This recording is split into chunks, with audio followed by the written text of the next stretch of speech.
Kia ora koutou katoa. It's a privilege to be asked to introduce this discussion on our precious earth. I'm Joy Dunshith from the United Nations Association. As you know, this year is the 75th anniversary of the United Nations and the 5th anniversary of the Sustainable Development Goals, and I'm so thrilled to see these goals around the room and acknowledged. I congratulate the organisers for this very thought-provoking exhibition. It's really interesting. We need urgent solutions to tackle the world's biggest issues, from COVID-19 to poverty, inequality, gender discrimination, climate change, justice issues, and human rights. Now, our Earth is facing multiple tipping points. The COVID-19 pandemic has shown how fragile, really fragile, is our precious Earth and how vulnerable people are. This microscopic virus has shown us how fragile we are. Let's make this knowledge of fragility a driving force to solidarity, and we can rebuild the world in a better way. Here's something to think about. Without the United Nations defending human rights and working to improve peace and security and to save our planet Earth, we could have a disastrous and real live Game of Thrones. I'm very pleased to introduce Simon Bowden, who will chair and facilitate this session, and our guest speakers today, and I'll invite them forward, Simon Kaan, our artist, who I think will be on the screen, and Laura Donkers, James Renwick, Ronja Ievers with Janet Osman. Over to you, Simon.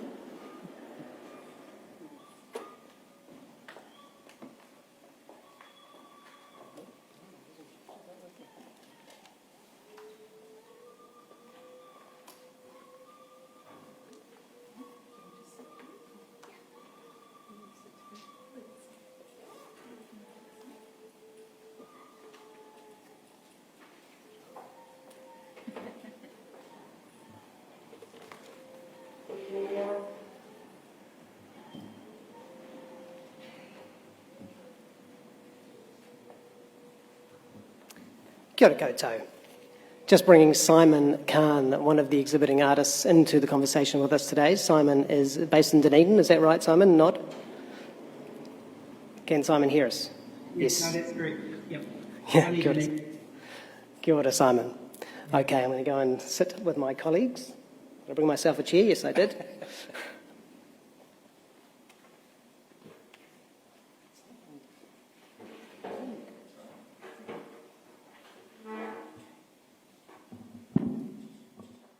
Good afternoon, and welcome to the first panel discussion proper, kind of, at the Kōrero sessions.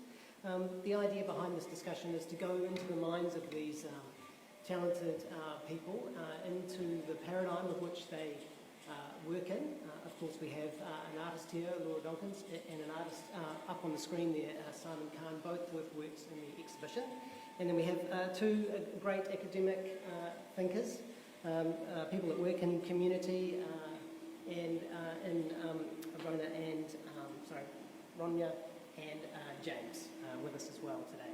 So each member of the panel is going to take a few minutes to talk about something that's on their mind, something that relates to sustainability.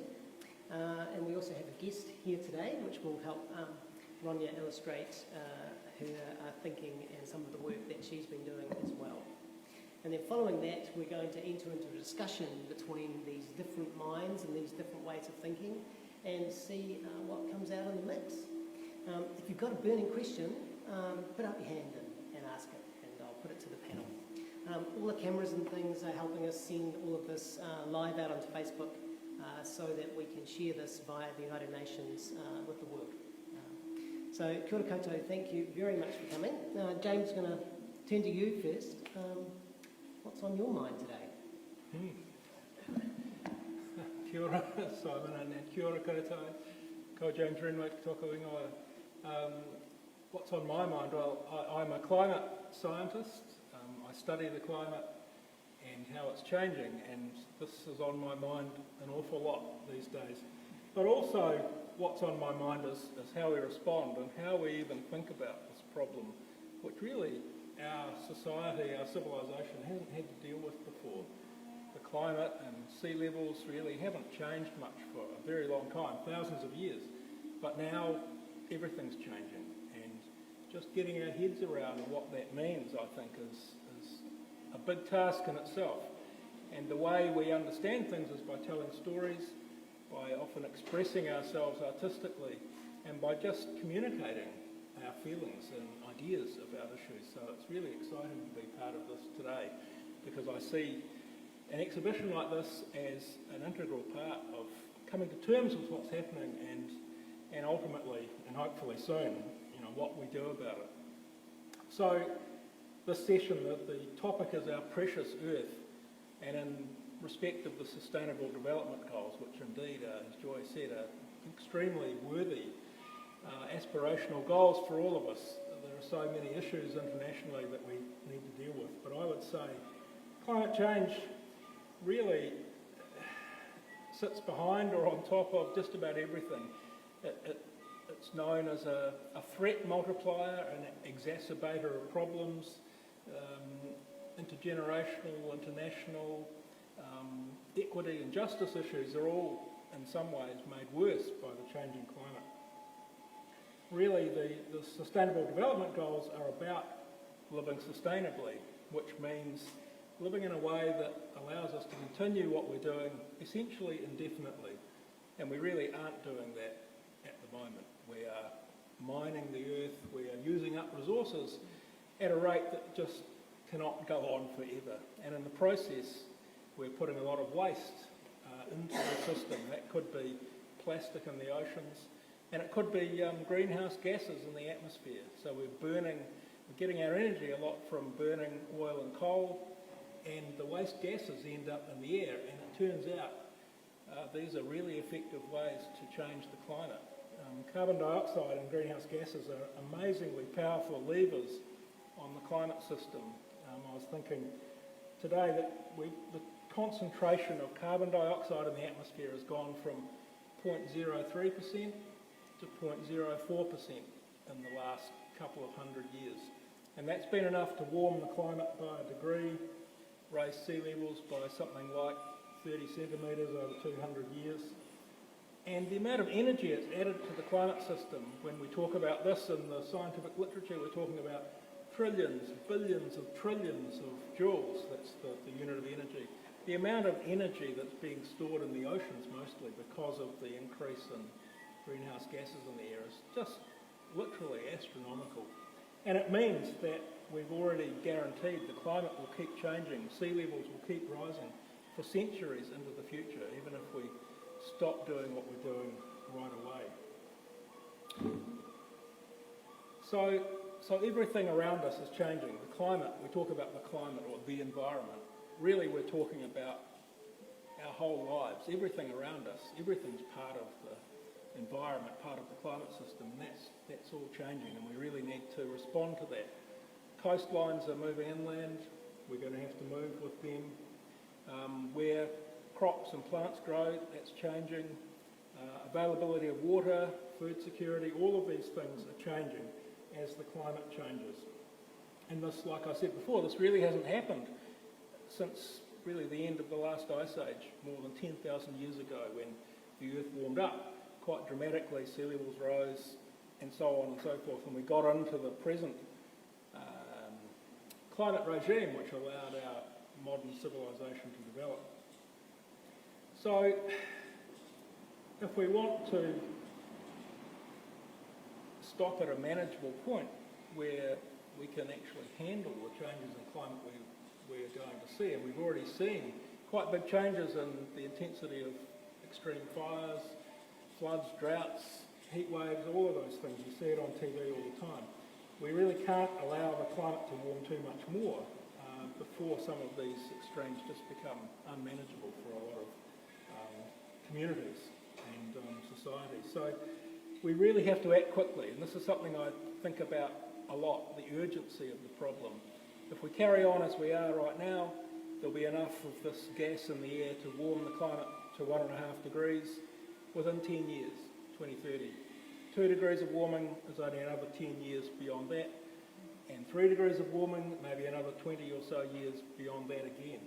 So if we do nothing, we're going to be in a climate that hasn't been seen on Earth for millions of years before the end of this century. And you know, the consequences of that, well, would be extremely hard to deal with for most societies, most countries in the world. We really don't want to go there, I would say. We do know that we could stop the warming pretty much at any level. 1.5 degrees is still physically possible. 2 degrees is definitely on the cards if we can get to zero emissions within the next 30 years, 40 years, say 50 years. That would slow down and stop the warming very rapidly. As soon as we stop putting greenhouse gases in the air, climate change stops. That's how it is. It's, in a way, it's as simple as that. If we could just do that, there wouldn't be a problem anymore.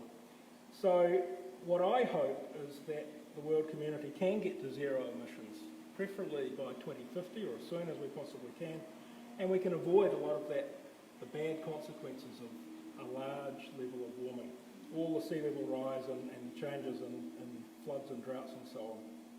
It's really over to us how much warmer it's going to get, how much harm, how much damage are we going to endure?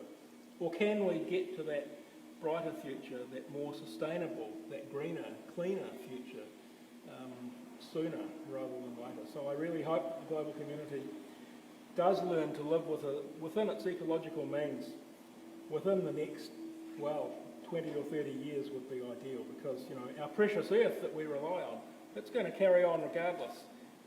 It's whether we're able to carry on is the hard question, and I would love to see all societies, all communities around the world able to continue doing what they're doing in perpetuity into the future. So anything I can do to help bring that future forward, I'm totally up for it. So kia ora, thank you.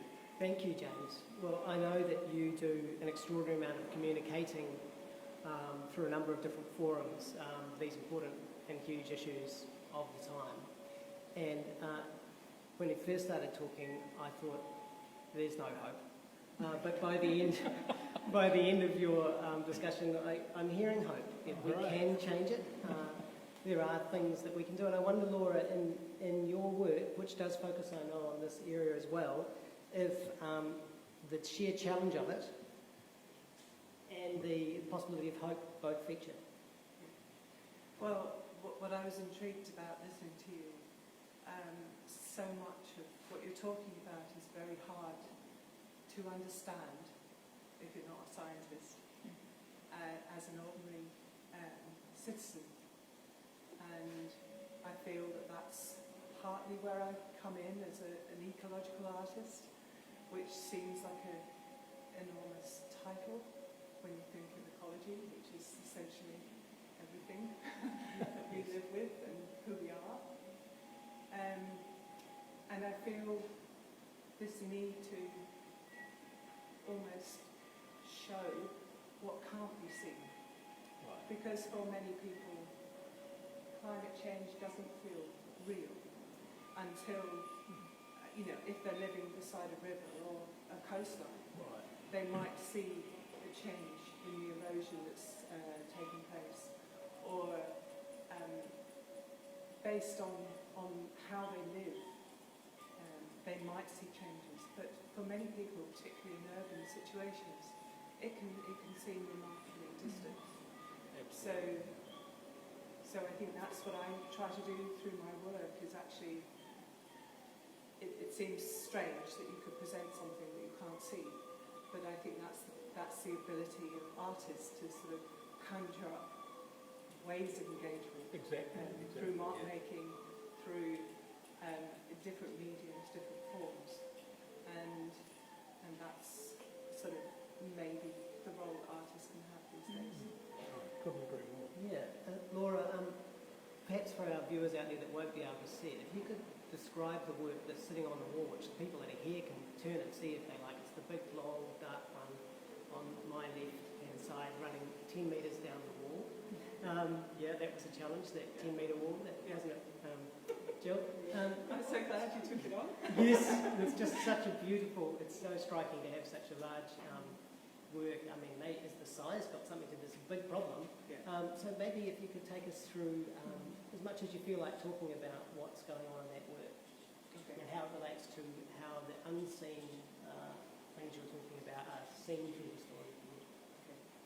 So really the way that I engage is through scale and proximity, which means that what I produce is something large, but actually rather than viewing it from a distance, in order to engage with it you have to go right in and look closely, which is sometimes a little bit the opposite of how you expect to meet a large piece of work. I produce all my work outside. I have a very patient husband who's constantly building me large easels outside that can take, that are going to be able to survive months of weather conditions, and work on usually a 10-metre roll of watercolour paper. And the idea is that the paper will withstand several months of conditions, whatever they are. I start work with an underdrawing that's using some sort of medium that I will have made. So in this particular case, I made ink from Japanese walnut, which is considered to be an exotic pest for restoration groups in New Zealand. But actually it produces a small walnut that was traditionally used to produce ink. And so there's a lively underdrawing that will be fixed in and soak into the paper. So that is there. And then I've made charcoal out of mahoi, which is a native tree, wildwood. And it's a very soft wood that produces the most beautiful velvety charcoal. And I've covered the whole paper in that. And then the drawing medium has actually been a rubber, an eraser. So I've actually erased the surface to produce the drawn mark. And so really what the work is engaging with is biodiversity loss. But, you know, there's a term being generated that's called ecocide, which is about the death of ecology, which is a hard term to contemplate. It means the death of what we take for granted, what we exist, our lives exist from. And so to make a piece of work that's about death is hard to look at. So the intention is that you're engaged by the marks and recognise many of them as some sort of botanical forms and more. But actually in engaging with them to realise that these are erased marks. So it's actually a subtractive process rather than an additive process. So I think this is the way that an artist can show what isn't there, that it's actually invisible once a species is gone. You can't see it, you maybe don't even notice that it's gone, but actually it is recorded in an erased mark, and that's the purpose of this particular piece. Fabulous. And the weather is in the paper. But the weather is in the whole piece, and it was out throughout lockdown and a month of solid rain in Auckland, which was very gratefully received because Auckland was going through a drought. But actually that work couldn't be moved. It was in a very fragile state, and in the process of a month of not being able to touch it and some water getting in, and also all sorts of creatures had moved in, as well as just the action. I did have a plastic sheet on it, and that action on the paper caused quite a change to some of the marks. So when finally the work had dried and I could work back into it, I was then responding to what had happened to that work. So what I'm producing in working this way is a collaborative piece. It's never me imposing this mark on that work. I'm responding to a whole series of environmental engagement that's taken place. Wonderful. Love the collaborative idea of you and the environment. That's gorgeous. And Ronja, you work in a collaborative way too, don't you? Yeah. So you've got a presentation for us, is that right? We do, yes. Yeah. Of course we do. Yeah. Of course we Send do. you over to the laptop. And if you could, you know how to share a screen and all those things? Yes, I think I do know that. So that Simon can see it too, from down Dunedin. Thumbs up if you're hearing us okay, Simon. Oh. Let's see how we can make that work. Reset. There we go. Great. Very inspiring, Lauren. Thank you so much for that kōrero. So, kia ora koutou katoa. Ngā mihi nui ki a koutou o te mihi. He mihi nui tēnei ki te iwi kāinga, ki ngā whakamanuhiri, me ngā ringatoi miharu, all the wonderful artists that are here. And I was really pleased to be able to talk to some of those beforehand. So, ko waio, hui mai, ko matairangi te maunga, ko raukawakawa te moana, no tiamana ahau, engari kei te whanganui a tāra toko kāinga. Ko Ronja Ievers toko ingoa, he kai whakahaere kaupapa ahau ki Hui E Community Aotearoa. No reira, naku te roro, no te roro, ka ora ai te iwi. Tēnā koutou, tēnā tātou katoa. So I'm really humbled and thrilled to be part of this kōrero and this kaupapa.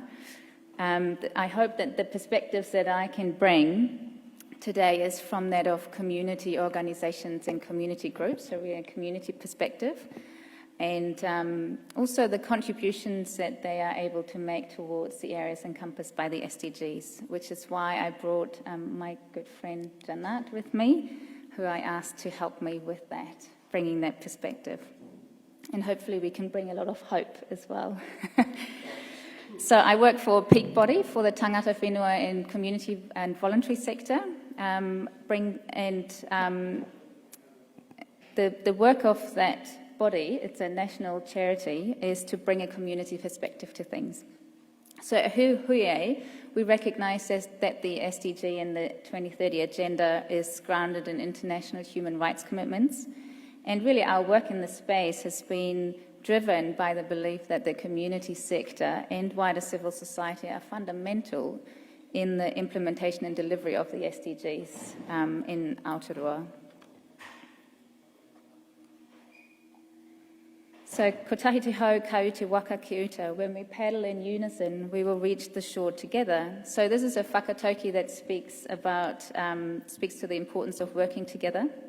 And it was gifted to us when we developed, in collaboration with academia and unions, other community organisations, when we developed an independent report on Aotearoa's progress towards achieving the SDGs. It was a parallel report to the government's progress report, and we called it the People's Report on the 2030 Agenda and SDGs. And what it does, it really promotes the awareness about the many efforts for sustainable development from the perspectives of civil society.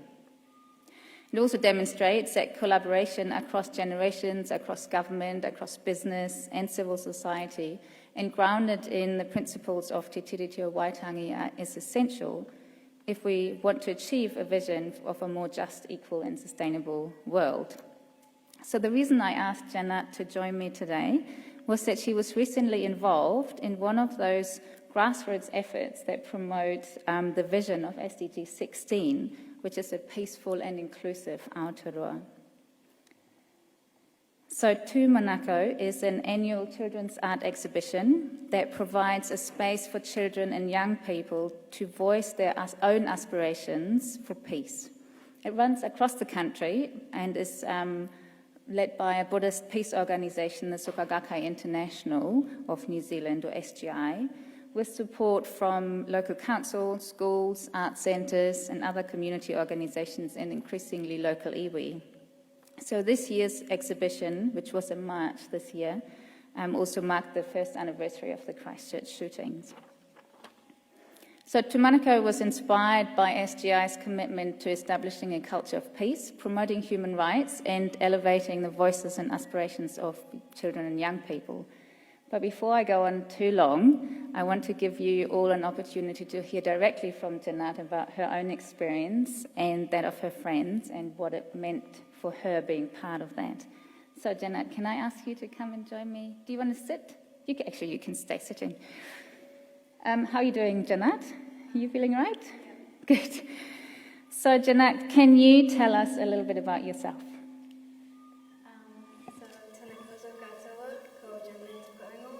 Hi everyone, my name is Jeanette, but at school they call me Natas for short. I came to New Zealand with my family 3 years ago and we are liking it. I come from India, but I lived in Saudi Arabia for 7 years. My brother and I are enjoying Johnsonville School and have made lots of friends. I am 11 years old and my brother, Muhammad, is 8 years old. And I have 2 wonderful parents, Shireen and Sharif. And they're sitting in the audience right there filming. So Janet, can you tell us how you got involved in Tomonico? Since my mum is a member of the Wellington City Council, she has some friends from the SGI who were organising the Tomonico. So Lou, who was one of the organisers, came and visited us in the Newlands Mosque and gave us guidelines on how to present our idea about peace. For example, she asked us to close our eyes and imagine our colour of peace. Then my mum gathered the kids and we started to draw pictures that represent peace to us. And finally they were displayed at the Tomonico exhibition opening at the Parliament where I gave my speech, and later at the NZ Academy of Fine Arts. And that's you up there on the screen, Jenna. And the other pictures are of all the children that were involved, and it was led by children as well, so it's a wonderful experience. Janet, there are 2 pieces of your artwork. Can you tell us a little bit about your artwork? To me, peace means sea creatures in the ocean because all the creatures are free, coexisting together and live in peace and harmony. Also, in my artwork, there is no plastic, which makes me feel happy because it means we're protecting our environment. The ocean is so quiet and relaxing, and that's why I picked it for my peace artwork. I also added an extra piece of art with Arabic calligraphy that says Salam wa Amal, peace and hope. Thank you, Janet. And here's some further pictures of your friends and some of the children that contributed artwork. And so Tomonico, for those who don't know, it's Māori and it means hope.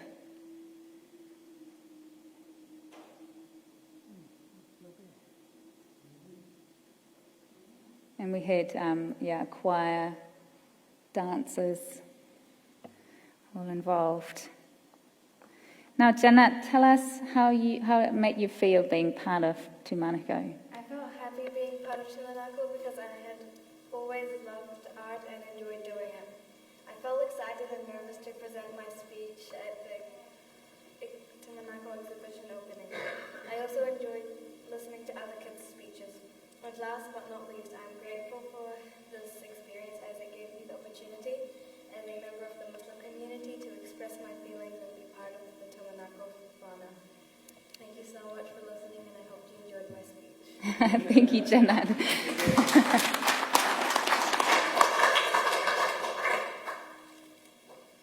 Thank you very much, Ronja. We are very grateful for your voices. We are very grateful to hear voices of such incredibly articulate, sensitive and knowledgeable young people. And it seems to me that hope might be becoming the theme of this discussion today, because I certainly get hope from listening to you and seeing your work and the way you express yourself. Thank you. Now we're going to try and tackle the internet and see if we can get Simon up. Yeah. From Dunedin. I will... Kia ora, Simon. There you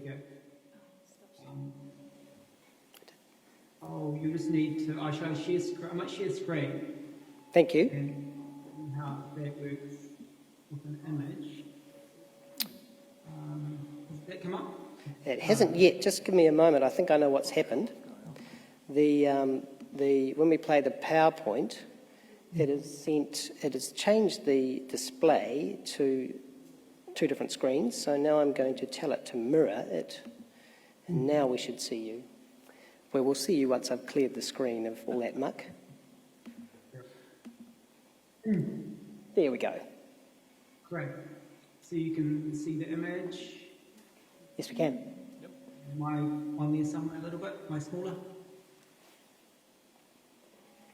What's that? We can hear you and we can see the image.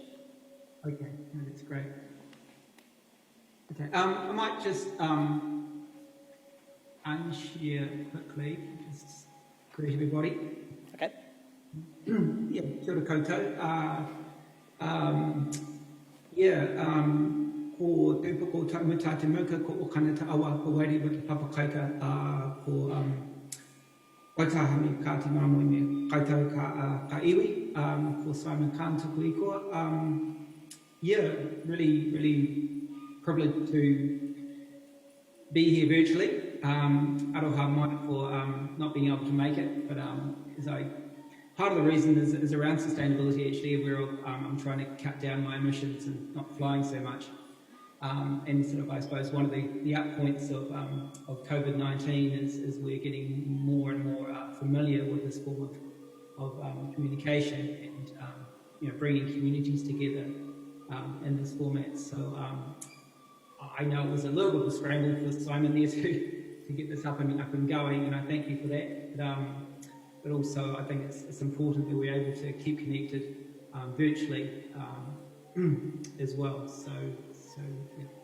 And also thanks to Jill and also to Piri who put together and invited me in for this exhibition and symposium as well. So I'm assuming some of my art whanaunga are sitting in the crowd, and mihi to you as well. And that community that we're part of for this exhibition is really important to me and has been for a long time. I will do a share screen now with my artwork. So I thought I'll talk around this work, about this work, and around this work, or the series of work. Does it come up, or have I got a black screen? Yes, it's come up. Okay. So this series of work is called Tio, and it's based around oyster shell. And it's these shells that I've been gathering over the years from my home beach, Arowana, which is on the north coast of Dunedin there, just as you come into the harbour. And really it's about simplicity of spirit, what I like to call that, and how we can communicate through that. There's some values that are associated with that, the likes of Māori, which is sort of like a life essence or a life force that's acknowledged in this work. but also the acknowledgement of the Māori of the tio, the oyster itself, but also the place where it comes from, and the whakapapa of that place, and how everything is interconnected. And being able to observe that interconnectedness through something as simple as this shell, or these series of shells. I've probably painted maybe 20 or 30 of them so far, and each one is really, really different, even though they come from the same root source. So it's around that sort of, I suppose, that diversity of identity could be expressed through that. In saying that, as an artist, and Laura, you'd appreciate this, we do tend to make stuff up, and it's part of our job, really, and as part of storytelling. But through these new stories and new interpretations, I think learning comes from that, both personally and hopefully for the viewer who can interpret those things in their own way. So the Māori and the whakapapa of this tio is something that's quite central. There's certain things like kaitiaki that are also imbued in this work, where that interconnectedness really describes that term kaitiaki quite well. I really like how the term kaitiaki or guardianship is reciprocal. So this, when you have a taonga, I suppose, or if you like a resource, you are kaitiaki of it, and it is kaitiaki of you. So we're interdependent. And James, and specifically when you were talking around, this climate crisis that we're in, I do believe that these Indigenous perspectives of kaitiaki are critical for us to learn from, so that we as individuals and as communities can get a better understanding of how we can work and live with our environment as opposed to against it. So what have we got? So it's really about relationships and our relationship to place. And we all have places that we relate to stronger than others, but also respecting other people's, I suppose, connections to that. People are disconnected as well, and we all disconnect from this conversation because of all the other structures around. Another thing that this work talks around is around sustainability, in the sense of sustainability for cultural food practices. I run a project, an art project called Kaiho Kai, and it's a collective that's been going since 2012, and it's around gathering or sharing stories of Indigenous food practice or cultural food practice, I should say. And from all cultures, from each one of us, and how that identity forms who we are, and really helps us to navigate our identity. So the idea around sustainability through, say, Māori food practices, Whakaito food practices, one being maybe the harvesting of a titi, for example, and the importance of keeping those food practices alive, yet also being conscious of the consumption of that resource. And that things like tikaka or tikanga need to be in place or are in place so that is sustainable. And I think those practices around Indigenous practices of food of mahika kai, or food gathering or food preparation, and that consciousness is really something that we can all learn from as a community as well. So that's kind of what these works are about, and why they sit where they are. I'll leave it there for now. Kia ora, Simon. We're going to We're going to be talking to you, and you won't be able to see us, but you can hear us. I know that. The humble oyster shell, wasn't it? Yes. Yeah, but with so many layers of story. So, Simon, I mean, your work is it's so beautiful that you can just be lost in the construction and the beauty of all of the pieces. But are you really inviting the viewer to look for the stories and ask questions? Why is an oyster shell? Who is Simon, and why would he choose that? And what are the stories behind it from perhaps a Māori perspective? And the viewer does that work, and by doing that work, develops her own story along your themes. Is that the process? Yeah, I think it's kind of running along a bit of the process. One thing I forgot to, I think one thing that describes that, Simon, is it's around meditation as well. So there's a meditative element to not just this work, but my previous works. I mean, my whole practice really, my two-dimensional practice.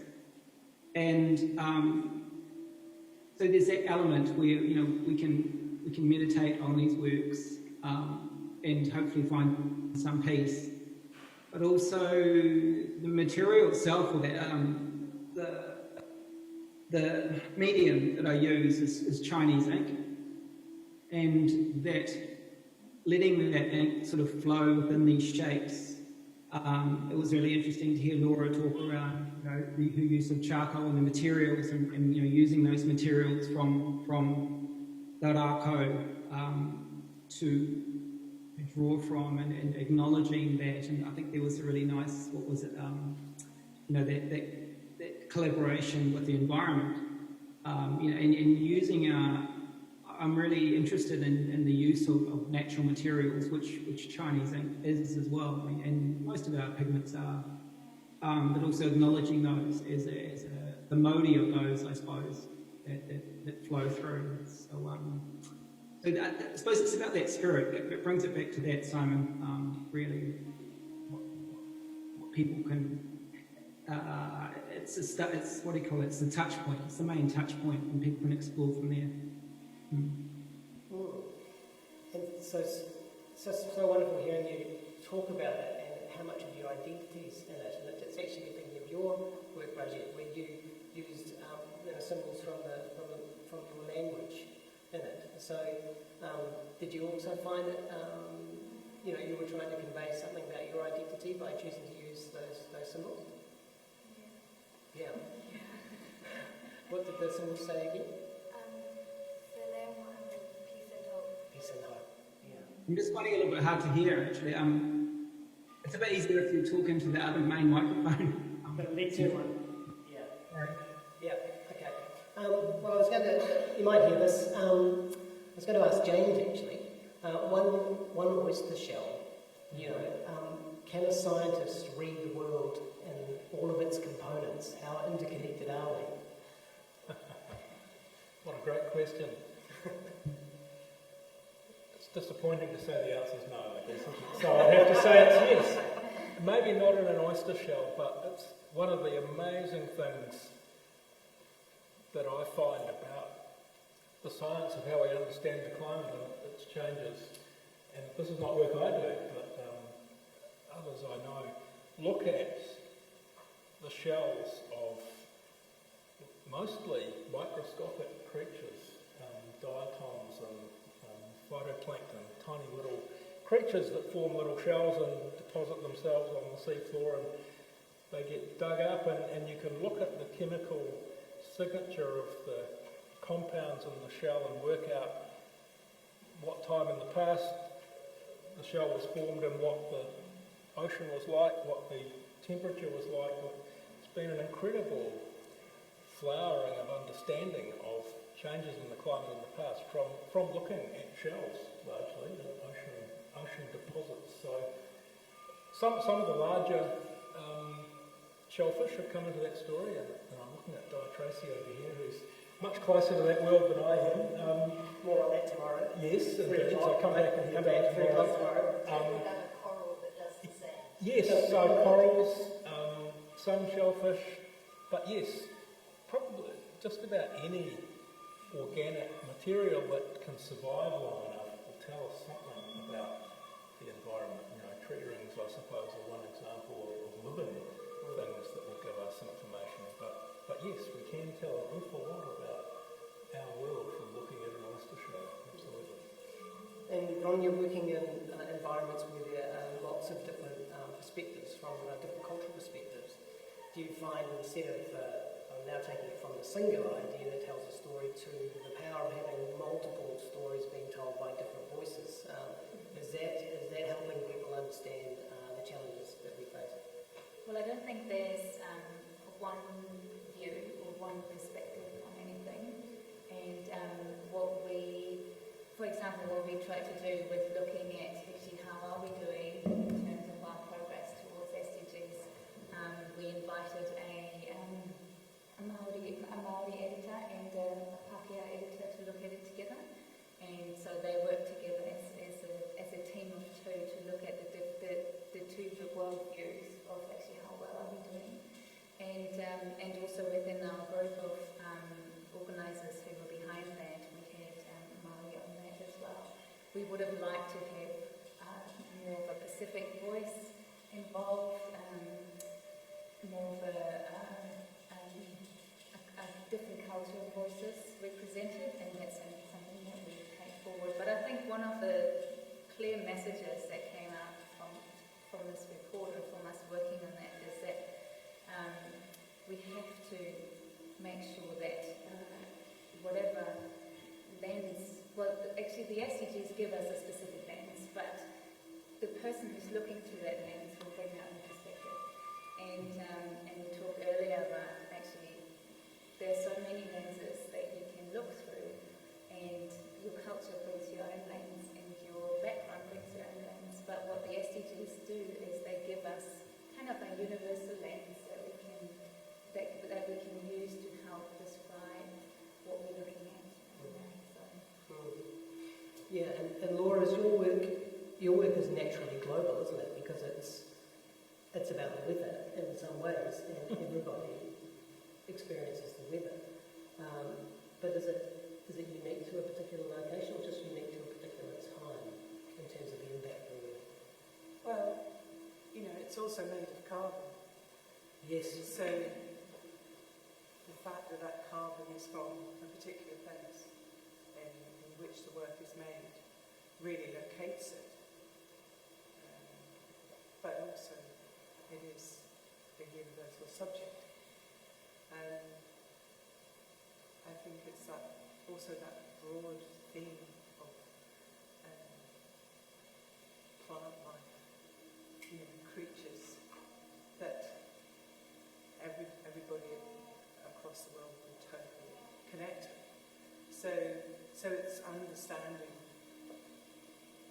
about your place and where you are, but also the links to how everybody else lives. However different, however challenging, so many people live in many different ways, but the things we need to live are very much the same things, and we recognise that across all cultures. So in that way, it's both local and global. Simon, does your shell come from a particular place?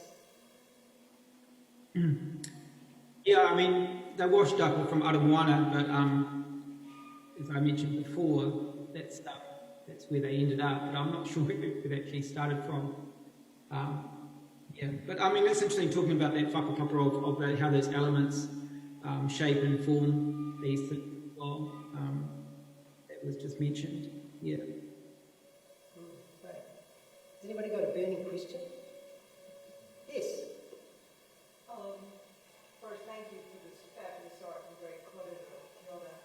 A specific question for James. I was at Zelandia's AGM on Thursday night, and Grant Robertson said that next year is climate change year because of the report your commission is putting out. So when is the report due, and how do we hold their feet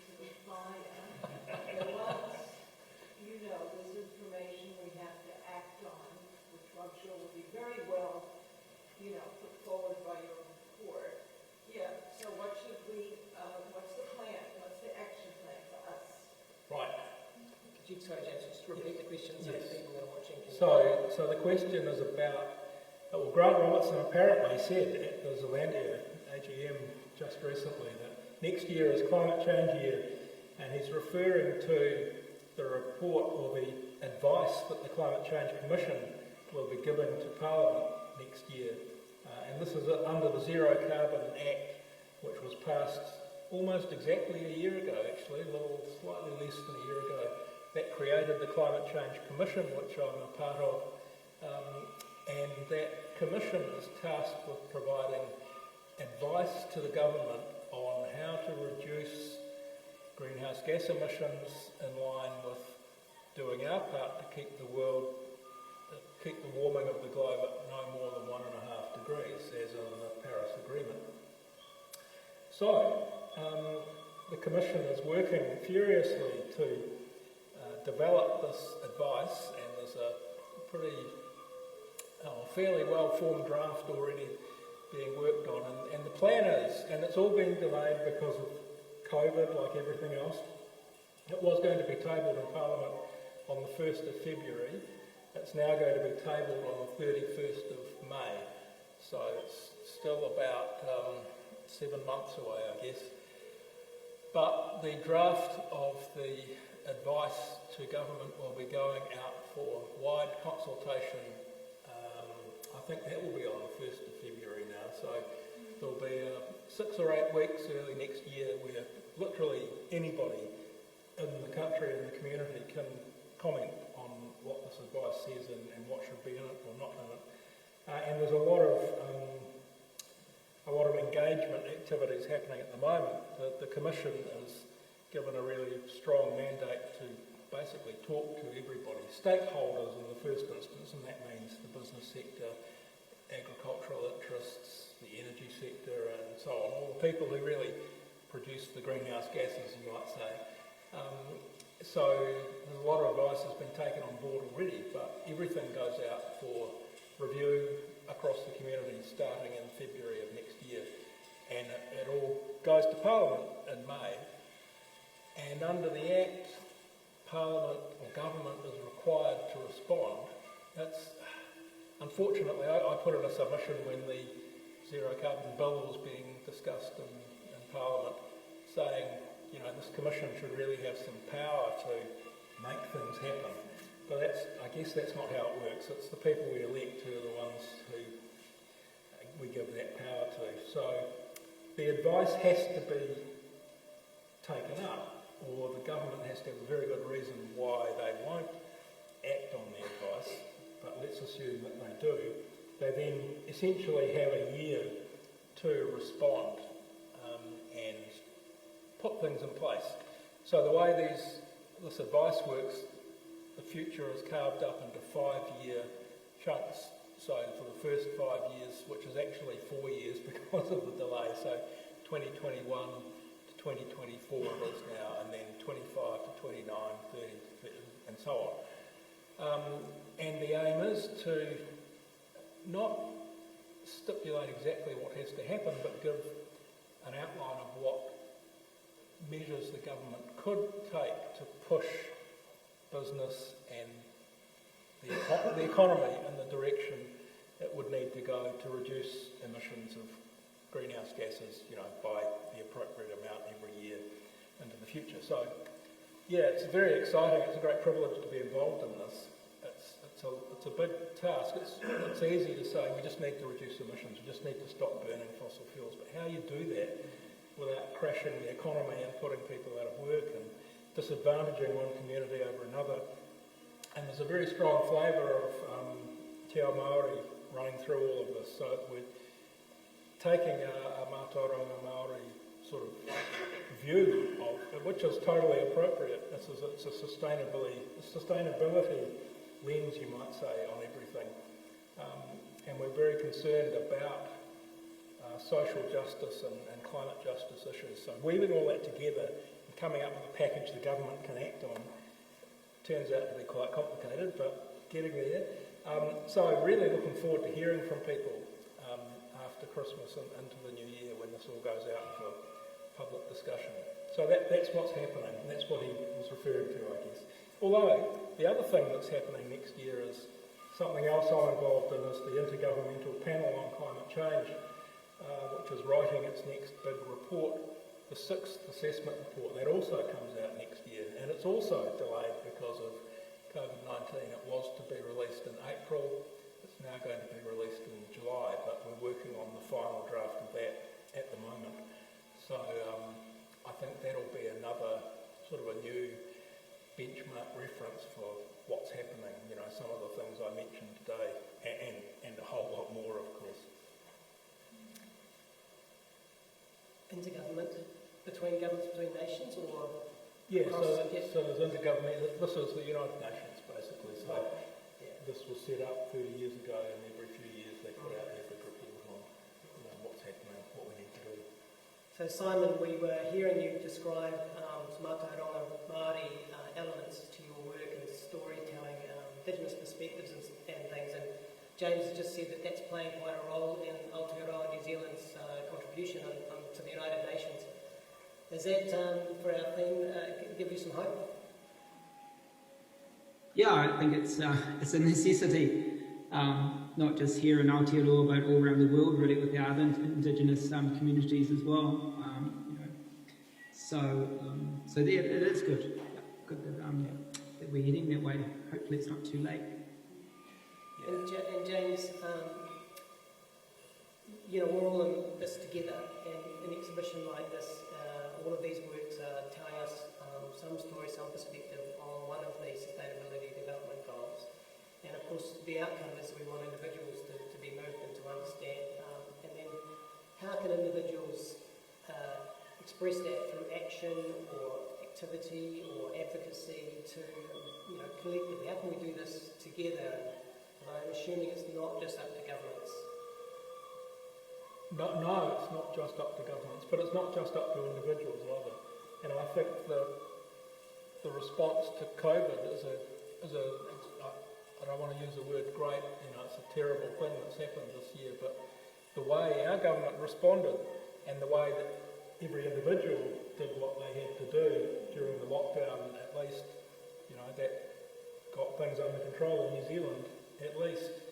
And it's that kind of model, I think, government helping to set the direction, but individuals playing their part. So each of us can reduce our own carbon footprints by flying less. I think we've all done that this year. Driving, using public transport more. I've got my train pass on the back of my phone here. I live on the Kapiti coast, but I take the train every morning, and it's, as far as I know, renewably powered. So we can make choices in our own lives to reduce the amount of stuff we consume and energy we use. But I think one of the most powerful things anyone can do is what we're doing now, is talk about climate change, help each other understand what's going on, and what we need to do for the future. So talking to each other, but also you mentioned the word advocacy, giving the government the message that we want to see more action, faster, stronger. So going on the climate marches, sending emails to your MP, voting. A lot of people voted recently, and that's great. We now need to see government actually deliver on some of this stuff. So keeping the pressure on our elected representatives, talking to your local council, talking to your local community, all of those things I think are really important. And just helping, expressing your own feelings and sharing your ideas, I think is as important as anything in terms of climate action. I was listening to a psychotherapist talking about conspiracy theory, and he had a really interesting take on it. He was saying that, he was describing it as paranoia, and how for somebody who has difficulty dealing with perhaps some emotional triggers or some issues, and they have closed down their being in order to survive whatever conditions they were raised in or whatever shock they were dealt with. the psychotherapist says that the state of paranoia, which is a place where conspiracy theory can thrive, is actually a safer place for that mind.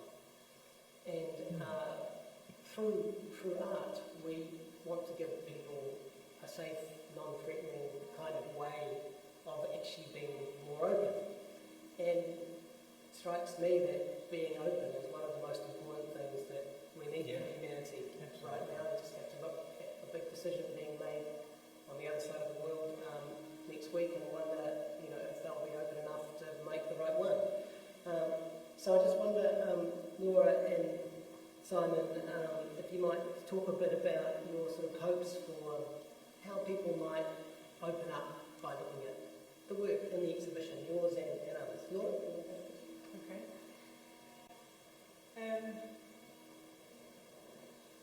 It's very hard to say how you hope people would look at your work, because basically you make it and you put it there to be looked at.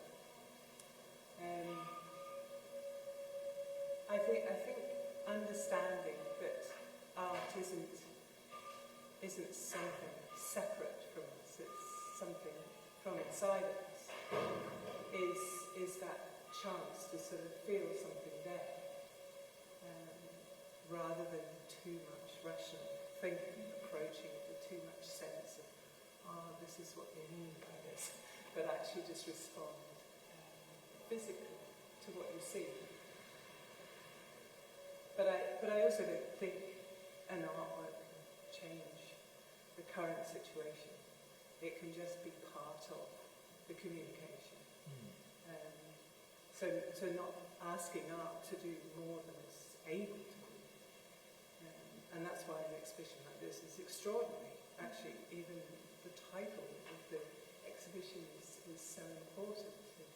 It is a welcoming, place of connection. And I would say that that's what we need to understand, is that this is us. It's not others. It's not the government. It's not, world power. It's us.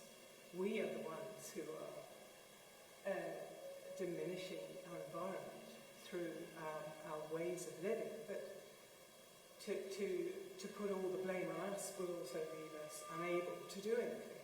So understanding that actually a lot of the ways that we live now has come out of 300 years of industrialisation. We have followed the path that was set as a way to improve our lives.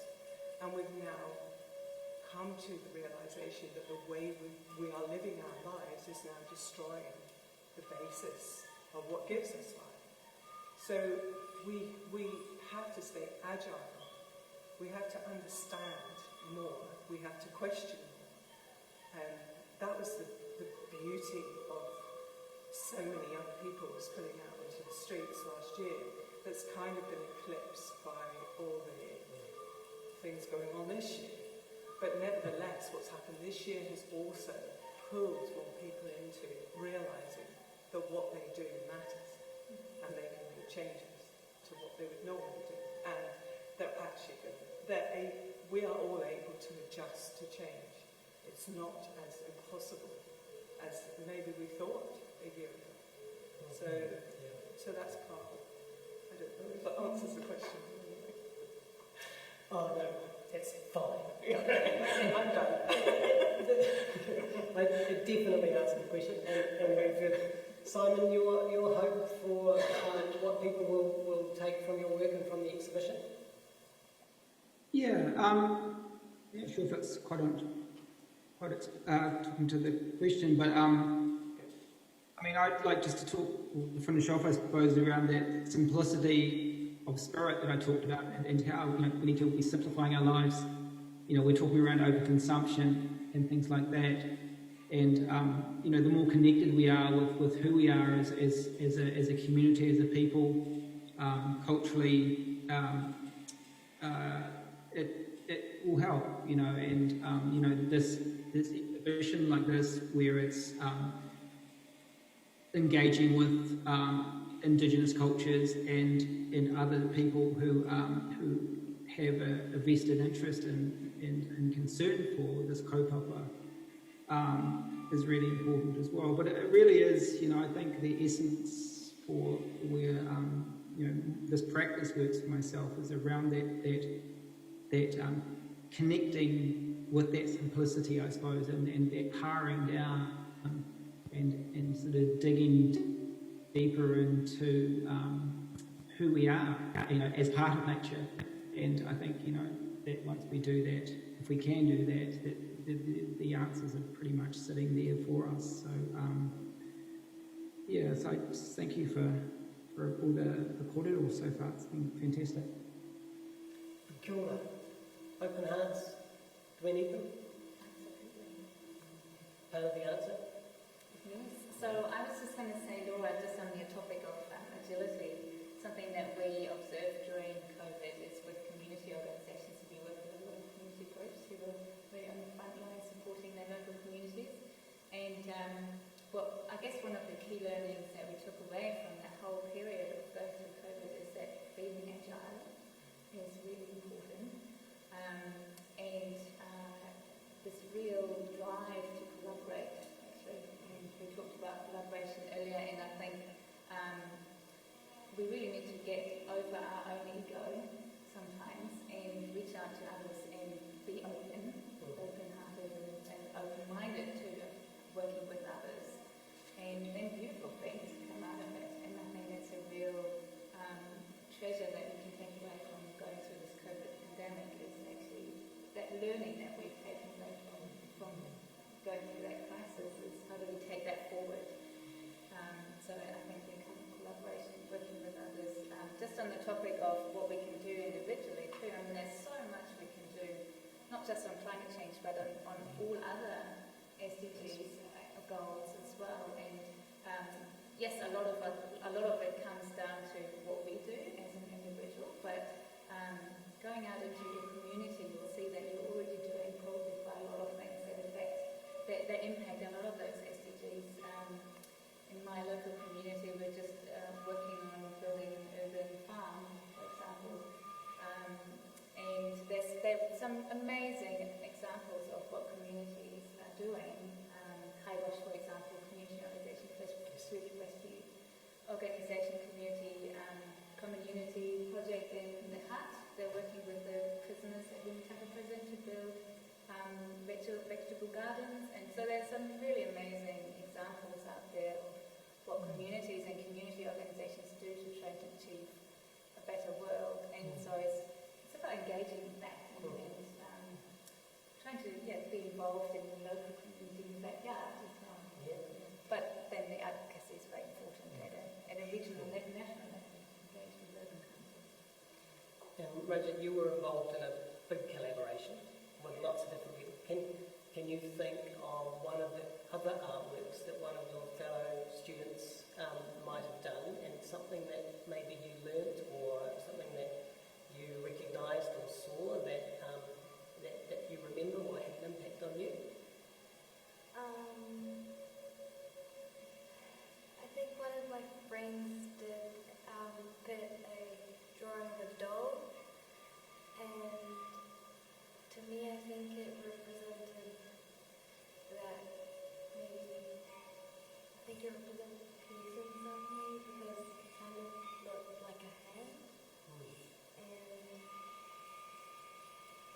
it made me feel like that hand was kind of like reaching out for us, and so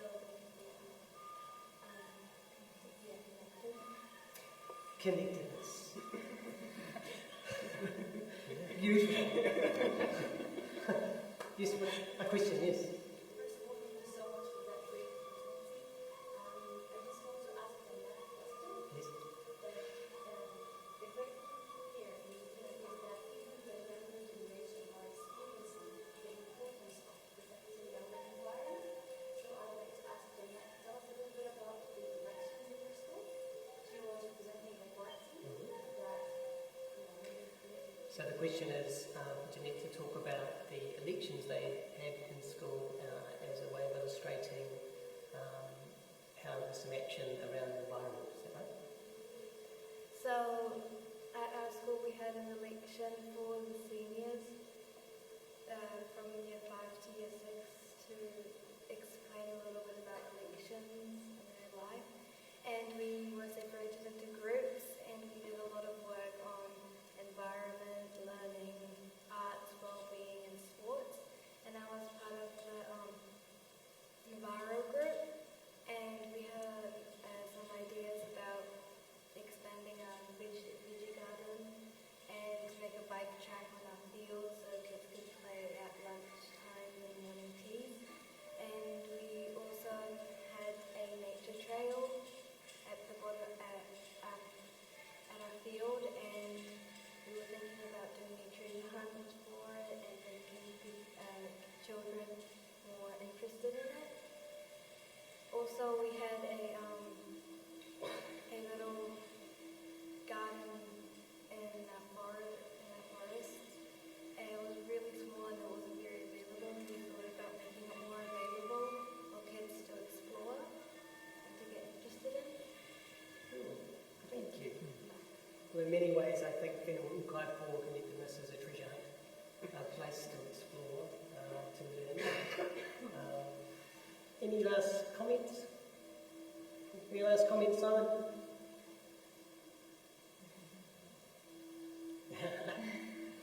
Maybe just quickly say, I think some of the most important things around climate action or the Sustainable Development Goals generally are empathy, cooperation, love, really.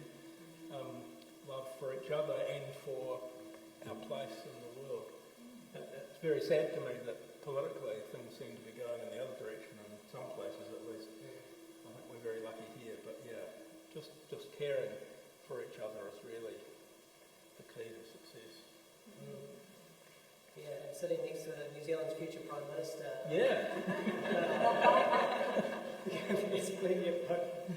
Yeah. So, Ngā mihi nui koutou. Thank you very much for joining us here for Whakatoki today.